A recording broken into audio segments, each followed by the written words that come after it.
At the west end of the cathedral there is a line of black Frosterley marble set in the floor. Many of today's visitors will not even notice it beneath their feet unless a guide or steward draws it to their attention.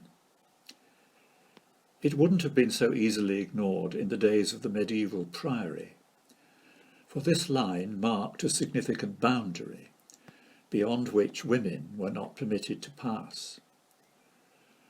As the priory church of a community of Benedictine monks, its monastic rules did not allow for the presence of women in the main body of the church, let alone anywhere near St. Cuthbert's shrine.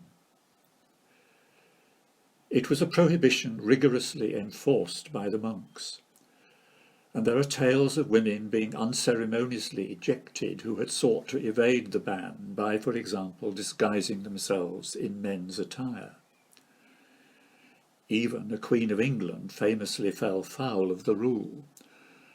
When, at Easter in 1333, the monks got wind of the fact that Queen Philippa was with her husband Edward III in the prior's lodging, she was forced to beat a hasty retreat to the more welcoming surroundings of the bishop's residence in the castle.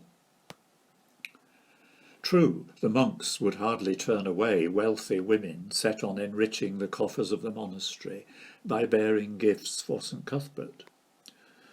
But the rule was still observed, and when, for example, Princess Margaret Tudor passed through on the way to her wedding with the Scottish king in 1503, elaborate arrangements were made to welcome her at the west end of the church, that is, behind the line, and to receive her offerings from the hands of a male courtier in attendance.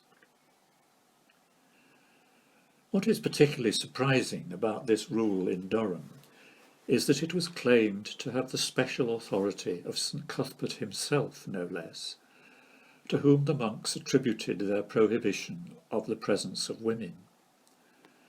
Their early 12th century chronicler, Simeon, claimed that Cuthbert had given just such an instruction to his fellow monks on Lindisfarne. Yet there is absolutely nothing in what we know of Cuthbert from sources 4 centuries earlier than Simeon, principally, of course, Bede, to support this claim of his aversion to the company of women. Why then did Durham's Benedictine monks make it?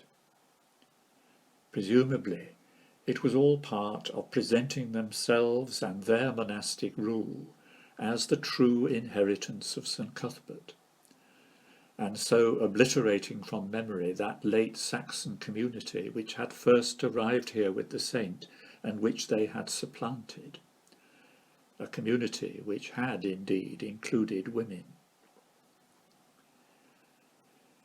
It's perhaps a nice irony that, at any rate as legend has it, St. Cuthbert and his community would not have come to rest in Durham at all, were it not for an encounter with a woman, a milkmaid and her dun cow.